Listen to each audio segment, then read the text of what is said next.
વડોદરા શહેર કોંગ્રેસ સમિતિ દ્વારા નવી કલેક્ટર કચેરી ખાતે મુખ્યમંત્રીને સંબોધતા આવેદનપત્ર।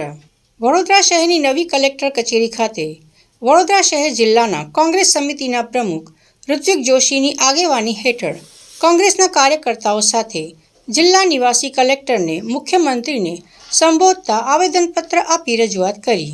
ઉચ્ચ અધિકારીઓ નિર્દેશિત વર્ગ 1ના અધિકારીઓના માસ સીએલ અને ગુજરાત એસોસિએશન સર્વિસ એક્ટ મુજબ જાહેર સેવાઓ માટે ફરજ બજાવતા સરકારી અધિકારીઓ કર્મચારીઓ હડતાલ કે સામૂહિક રજાઓ લઈ શકે નહીં અને જો તેમ કરે તો તેમની ઉપર ફોજદારી પોલીસ કેસ કરવો જોઈએ તેમજ તાત્કાલિક પ્રજાલક્ષી સેવાઓ કાર્યરત થાય તેમજ જે તે વિભાગના અધિકારીઓ તાત્કાલિક ફરજ પર હાજર થાય।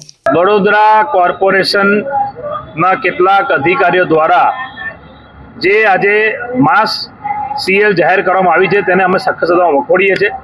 આ કાળા દિવસ સમાન છે। આવું કોઈ દિવસ બન્યું નથી કે અધિકારીઓ જ રજા પર ઉતરી જાય। કારણ શું? તો કારણ કે ભાઈ એ લોકોને માનસિક ત્રાસ આપે છે, તો જે માનસિક ત્રાસ આપતા હોય એમની સામે ફરિયાદ કરો, પણ તમારા આવા નિર્ણયના કારણે વડોદરાની પ્રજા શું કામ ભોગવે? અમે આ ભાજપના કુશાસનમાં વડોદરાની પ્રજાને 2 ટાઈમ પીવાનું ચોખ્ખું પાણી નથી આપી શકતા। કેટલાક અધિકારીઓ અને આ ભાજપના નેતાઓની મિલીભગતના કારણે આ વડોદરા શહેર 30 વર્ષથી સહન કરી રહ્યું છે। ત્યારે આજે જે માસ સેલ પર ઉતર્યા છે ખૂબ જ દુઃખદ બાબત છે। તમારે વડોદરાની પ્રજા જે વેરો ભરે છે, ટેક્સરો પછી તમને પગાર મળે છે, ત્યારે તમે પ્રજાની સેવા તો નથી કરતા અને તમે જે પગાર મેળવો છો ત્યારે તમને માનસિક ત્રાસ નથી મળતો, પરંતુ જ્યારે તમને કોઈ પ્રશ્ન પૂછે કે ભાઈ રાત્રિ બિફોર નવરાત્રિના 4 કલાકના 53 લાખ રૂપિયા શું કામ, તો તમને માનસિક ત્રાસ લાગે છે। તમને જ્યારે પ્રશ્ન પૂછીએ કે દિવાળીમાં જે 1.5 કરોડથી વધારાનો ખર્ચો કરીને લાઇટો ડેકોરેશન કર્યું, જે 1.5 કલાકના વરસાદમાં મેકઅપ ધોવાઈ ગયો, તો એનો જ્યારે હિસાબ માંગીએ ત્યારે તમને માનસિક ત્રાસ લાગે।